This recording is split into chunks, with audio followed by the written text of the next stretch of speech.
The night Ethan realized his marriage was slipping away began with music, light, and a quiet feeling he could not name.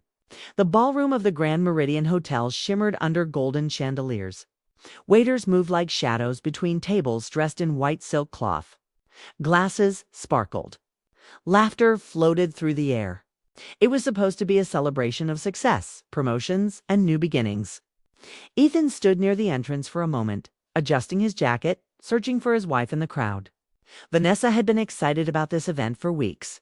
She had chosen her dress carefully, a deep emerald gown that made her eyes glow. She had told him, smiling in a way he hadn't seen in months. "Tonight matters." He spotted her near the center of the room. For a second, his heart warmed. She looked stunning. Her hair fell softly over one shoulder. Her posture was confident, strong, almost radiant. But then he noticed who stood beside her. Mr. Caldwell, her boss. Tall, polished, confident in a way that filled space without effort. He leaned closer to Vanessa as he spoke.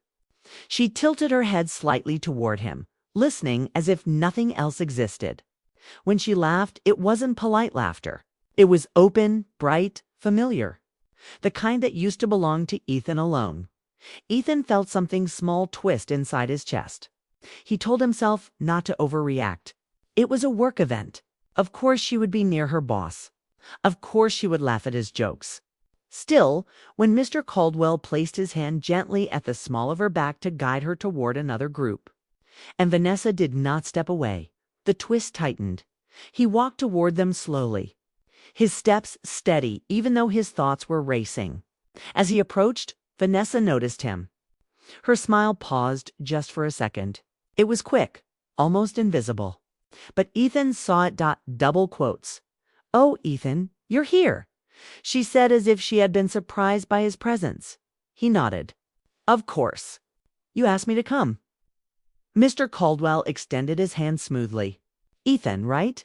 Vanessa speaks highly of you." Ethan shook his hand. The grip was firm, practiced. "Nice to finally meet you," Ethan replied. Vanessa quickly began talking about a recent project. Her voice carried pride, excitement. She spoke about long hours, late meetings, strategic decisions. She mentioned Mr. Caldwell's guidance more than once. Ethan listened quietly. He realized she had not once looked directly at him while speaking.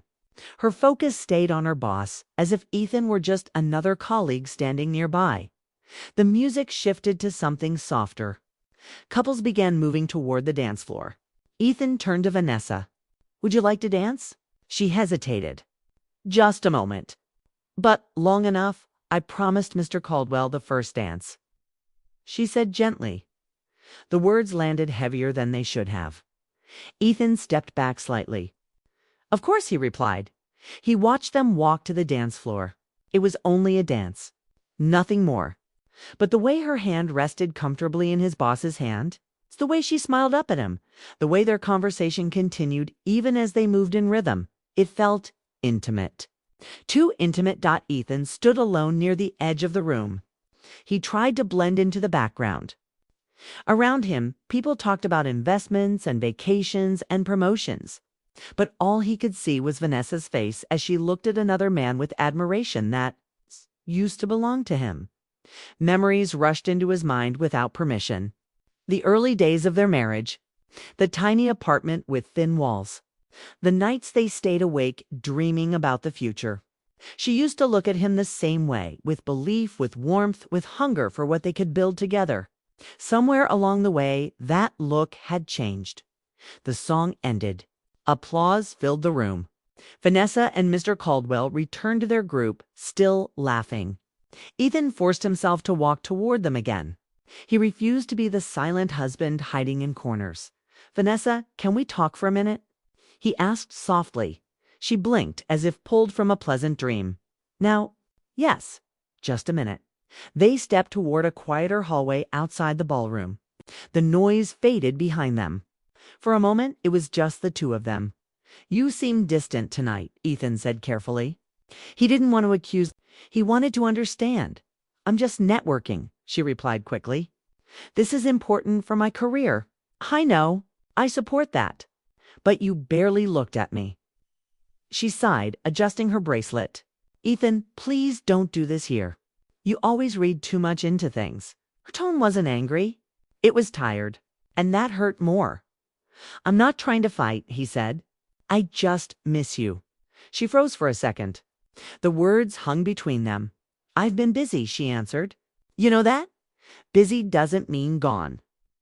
Her eyes softened slightly, but only for a moment. Then the sound of laughter from inside the ballroom pulled her attention back. I need to get back, she said. They're announcing something soon. Kay, they walked back inside together, but not touching. Not close. As the night continued, Ethan watched from a distance. Vanessa moved easily through conversations. She looked alive, energized, ambitious. Mr. Caldwell stayed near her most of the evening. Their closeness was subtle but constant. A whisper here, a shared smile there, a hand resting just a second too long. At one point, Ethan overheard a colleague say, Vanessa and Mr. Caldwell make a strong team. Comment was harmless, professional, but the way it was said carried something else. A quiet understanding. Ethan felt heat rise to his face. He stepped outside onto the hotel balcony for air. The city lights stretched endlessly below. Cars moved like tiny sparks. He gripped the railing and tried to steady his thoughts. He loved Vanessa. That was never in question. He had supported her return to work after years of building their home life. He had encouraged her ambition. He had celebrated every success. But somewhere in that process, he had begun to feel like a spectator instead of a partner. The balcony door opened behind him. Vanessa stepped out. There you are, she said softly. People were asking about you. He turned to face her. The night air cooled his skin, but his chest still burned. Are you happy? He asked suddenly. The question caught her off guard. What? With us, he clarified. She looked at the city instead of him. Why would you ask that tonight? Because I feel like I'm losing you. Silence settled between them. You're not losing me, she said finally. I'm just growing, and I'm not part of that growth. She met his eyes then. There was something unreadable in her expression. Not guilt. Not exactly. I don't know, she admitted quietly. The honesty cut deeper than any lie could have. Before he could respond, the ballroom doors opened again. Someone called Vanessa's name excitedly. She turned instinctively toward the sound. I have to go, she whispered, and she walked away. Ethan remained on the balcony a few seconds longer. He realized that the problem wasn't the dance. It wasn't even the hand on her back. It was the shift, the invisible distance that had slowly built between them. Tonight had simply revealed it under bright lights. When he returned inside, he saw Vanessa standing beside Mr. Caldwell as he gave a speech. He praised her work openly, calling her brilliant and essential to the company's future. The room applauded. Vanessa beamed at Ethan, clapped too, because he was proud of her. But pride now mixed with fear. As the event ended and guests began to leave, Ethan approached Vanessa again. Ready to go? He asked. In a minute, she replied. Mr. Caldwell wants to discuss something about next quarter. He nodded. I'll wait. He watched them talk. Their conversation looked serious now. Focused, professional, yet the ease between them remained. The comfort when Vanessa finally joined him at the car. She seemed distracted. You were quiet tonight, she said. So were you, he answered. She stared out the window as they drove home. The city lights passed in silence. Neither spoke again. That night, lying in bed beside her, Ethan felt the space between their bodies more than ever. She turned away from him, facing the wall. He watched her back rise and fall with each breath. He wanted to reach out, to pull her close, to ask her to choose him again, but something stopped him. For the first time since their wedding day, he felt like he was sharing his wife with someone else, not physically, but emotionally, and emotional distance can be more dangerous than anything else, as sleep slowly took over the house. Ethan stared into the darkness, unaware that this quiet ache would soon turn into a truth he could know.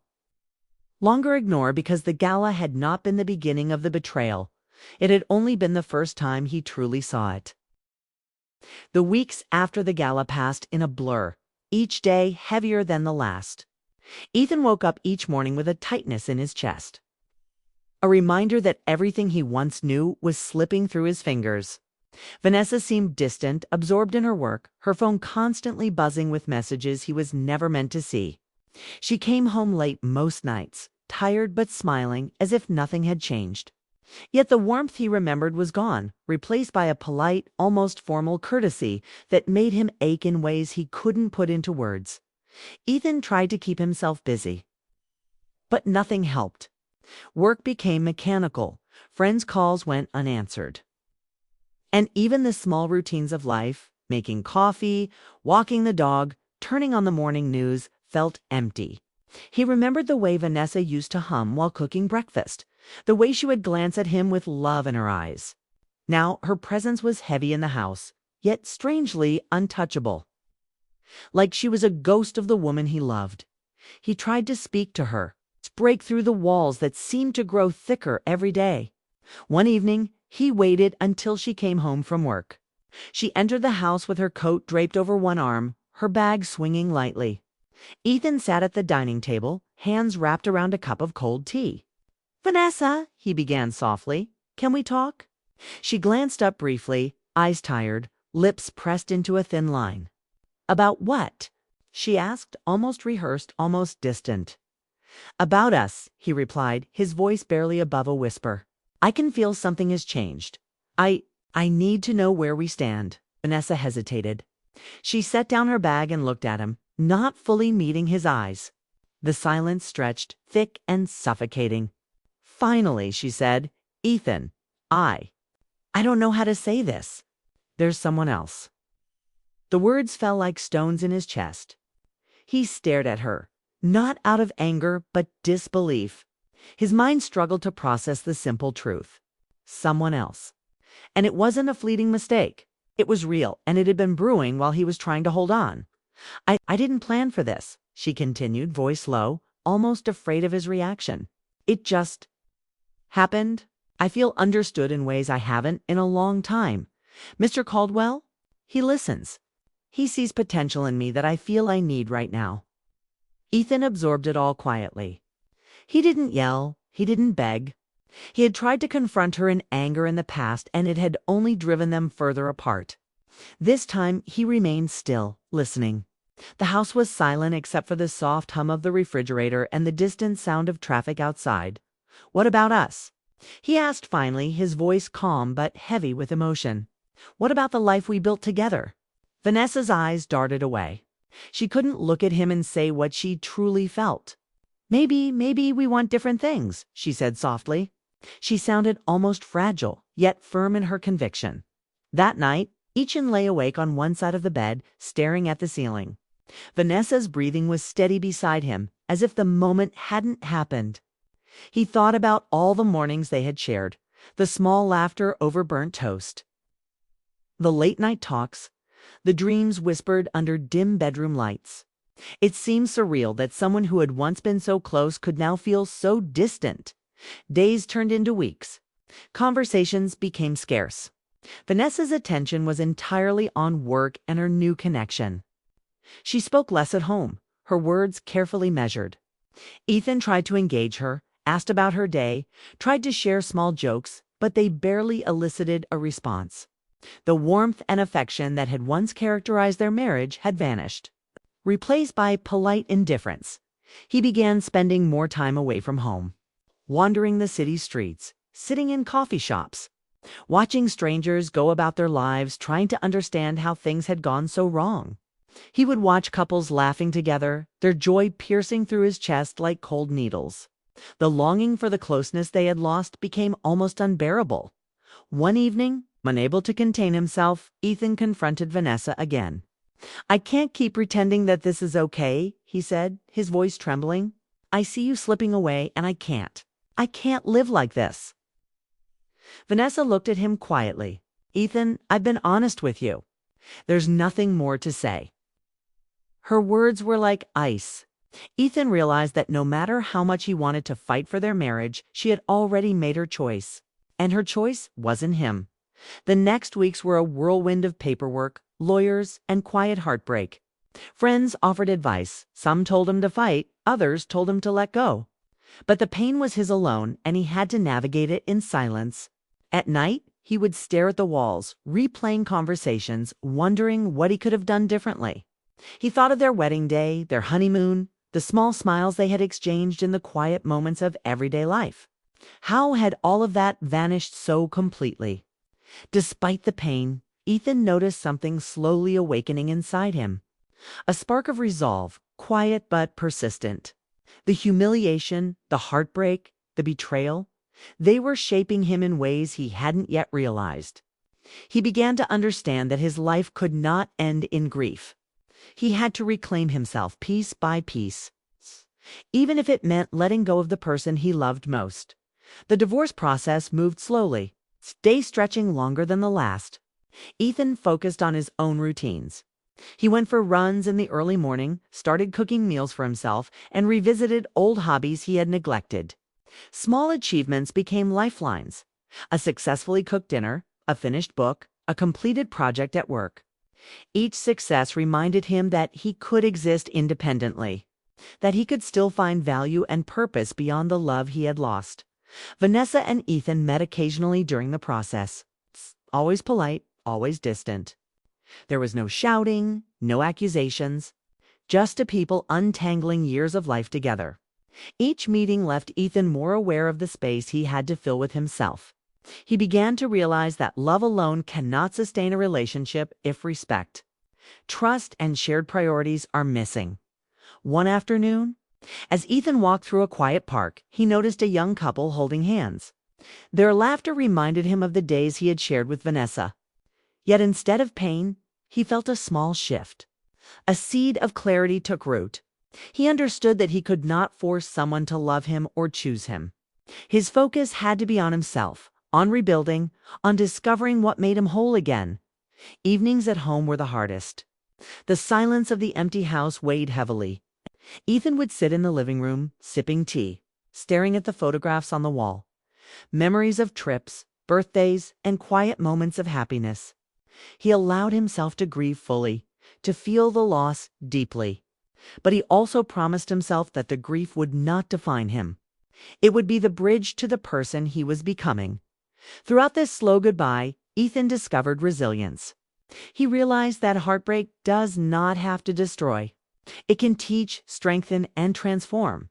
He began to think about the future not as something dictated by loss, but as a canvas where he could rebuild his identity, passions, and dreams. The moment of truth arrived when Vanessa, calm and collected, handed him the signed divorce papers.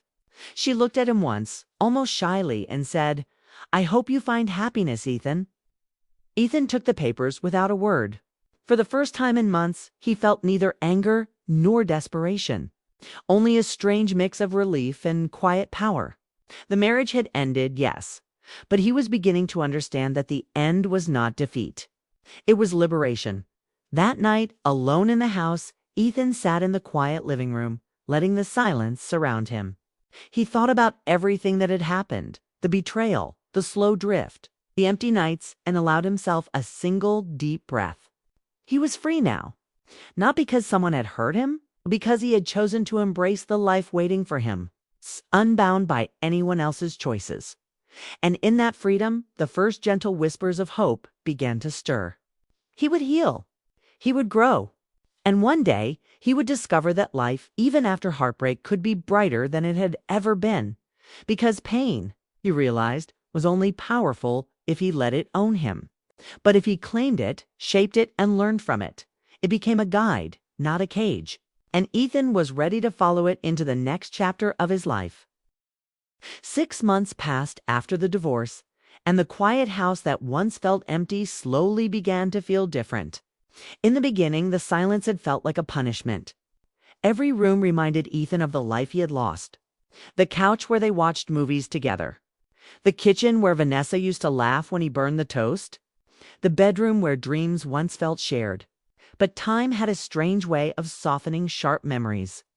Slowly, the house stopped feeling like a grave of the past and started feeling like a place where a new life could grow. Ethan changed his routine. At first, it was only small things. He woke up earlier. Instead of lying in bed thinking about the past, he went outside to run through the quiet streets of the city. The cool air cleared his mind. The movement gave his restless thoughts somewhere to go. Every morning, he ran a little farther. Every morning, he felt a little stronger. Work changed too. For years, Ethan had worked in a stable office job. It paid the bills, but it had never excited him. During the painful nights after the divorce, he began thinking about something he once dreamed of doing, starting his own consulting service. It was only an idea at first. Just notes in a notebook, scattered thoughts about helping small businesses grow. But the more he worked on it, the more it gave him purpose.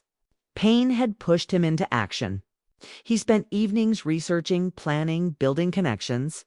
Instead of staring at the walls of his empty living room, he filled the space with work, learning, and determination. Slowly, the small idea turned into something real. 3 months later, Ethan officially launched his consulting service. At first, the progress was slow. The first client came through an old colleague who trusted Ethan's skills. The work was demanding, but Ethan threw himself into it with quiet focus. He wasn't trying to prove anything to Vanessa or anyone else. He simply wanted to rebuild himself. And every success, even a small one, felt like reclaiming a piece of his confidence. The nights stopped feeling so lonely. Instead of remembering what he had lost, he began thinking about what he was building. His friends noticed the change. One evening, his longtime friend Marcus met him for coffee. Marcus looked at Ethan carefully before smiling. "You look different," Marcus said. Ethan raised an eyebrow. "Different how?" "Lighter," Marcus replied. "Like someone finally removed a weight from your shoulders." Ethan thought about that for a moment. Maybe Marcus was right. The heartbreak had once felt unbearable. But now it felt like a storm that had passed, leaving the air clear. "I guess I just stopped fighting the past," Ethan said quietly. Marcus nodded. That's when life moves forward. Months continued to pass, and Ethan's business slowly grew. More clients arrived. Recommendations spread. His confidence returned step by step. The man who once lay awake wondering what he had done wrong was now building something entirely his own. One afternoon, he received an invitation to a large networking event for entrepreneurs and company leaders. Normally, he might have ignored such events, but this time he decided to go. His business had grown enough that connections like these mattered. The event was held at a modern hotel downtown. The ballroom buzzed with conversations about investments, startups, and partnerships. Ethan walked inside calmly, wearing a simple, dark suit. The room reminded him of the gala months ago, the night everything changed. But this time he felt different.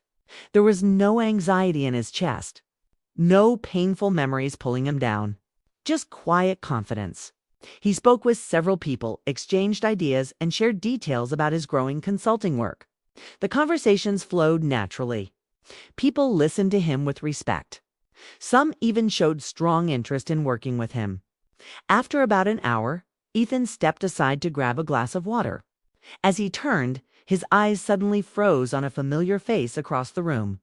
Vanessa, she stood near a group of executives, dressed elegantly as always. Her posture was still confident, but something about her expression seemed different. The bright spark in her eyes had dimmed slightly, replaced by something more cautious. For a moment, Ethan felt the old memories stir. But they did not hurt the way they once had. Vanessa noticed him too. Her eyes widened slightly with surprise. For a few seconds, neither of them moved. Then she walked toward him. "Ethan," she said softly when she reached him. "Vanessa," he replied calmly. Up close, she studied his face carefully. "You look good." Ethan smiled politely. "Life has been busy. Heard about your consulting business," she said. "Some people were talking about it tonight. They said you're doing very well." "I've been fortunate," he replied. There was a brief pause between them. Not uncomfortable, just unfamiliar. Vanessa glanced around the room before speaking again. "It's strange seeing you here." "Why?" Ethan asked lightly. "I guess I didn't expect you to move forward so quickly." Ethan thought about that. Healing isn't about speed, he said. It's about direction. Vanessa looked down for a moment, as if thinking deeply. Across the room, Ethan noticed Mr. Caldwell speaking with a group of investors. He looked busy, confident as always. But he didn't seem aware that Vanessa had stepped away. Vanessa followed Ethan's gaze briefly before looking back at him. Things at work changed, she admitted quietly. Ethan didn't ask questions. He simply listened. Mr. Caldwell travels constantly now, she continued. The company expanded. Everything became complicated. Her voice carried a hint of disappointment she tried to hide. Ethan nodded slowly. Life had a way of revealing truths over time. For a moment, they both stood in silence. Then Vanessa asked a question she had clearly been thinking about. Do you ever regret it? Regret what? Ethan asked. Letting our marriage end. The question hung in the air. Ethan thought carefully before answering. The old version of himself might have reacted with anger or sadness. But now he felt calm. Our marriage ended because you chose a different path, he said gently. Vanessa's eyes softened. I know, she said quietly. But sometimes I wonder if I made the right choice. Ethan studied her face. There was no arrogance in her voice anymore. Only reflection. But he also understood something important. Some choices cannot be undone. I don't think life is about right or wrong choices, Ethan said slowly. It's about learning from them. Vanessa nodded faintly. And you? She asked. Did you learn something? Ethan smiled. I learned that losing someone can teach you who you really are. She looked at him with a mixture of admiration and sadness. You've changed, she said. Yes, Ethan replied. I had to. Another announcement echoed across the ballroom, calling guests to another section of the event. Vanessa glanced toward the sound. I should get back, she said quietly. Ethan nodded. But before she walked away, she hesitated. Ethan, are you happy now? The question was simple, but it carried real curiosity. Ethan thought about the early morning runs, the long nights building his business, the quiet peace he had discovered within himself. Yes, he answered honestly. Vanessa held his gaze for a moment longer. Then she gave a small, thoughtful smile. I'm glad, she said. She walked away slowly, disappearing back into the crowd. Ethan watched her for only a second before turning toward another conversation waiting nearby. There was no bitterness in his chest, no desire for revenge, just clarity. The pain he once felt had pushed him toward a stronger version of himself. Later that evening, as Ethan stepped outside the hotel, the cool night air greeted him again. City lights stretched endlessly across the horizon. Cars moved quietly through the streets below. He stood there for a moment, remembering the man he had been 6 months earlier, confused, heartbroken, searching for answers in the darkness. That man felt distant now, because somewhere along the way, Ethan realized something powerful. Revenge isn't about hurting the person who hurt you. Real revenge is building a life so full, so peaceful, and so meaningful that the past loses its power over you. Ethan breathed in the cool air and smiled softly. For the first time in a long time, he felt completely free. And as he walked down the quiet street toward his car, he knew the future ahead of him was not defined by betrayal or loss. It was defined by strength. And that strength belonged entirely to him.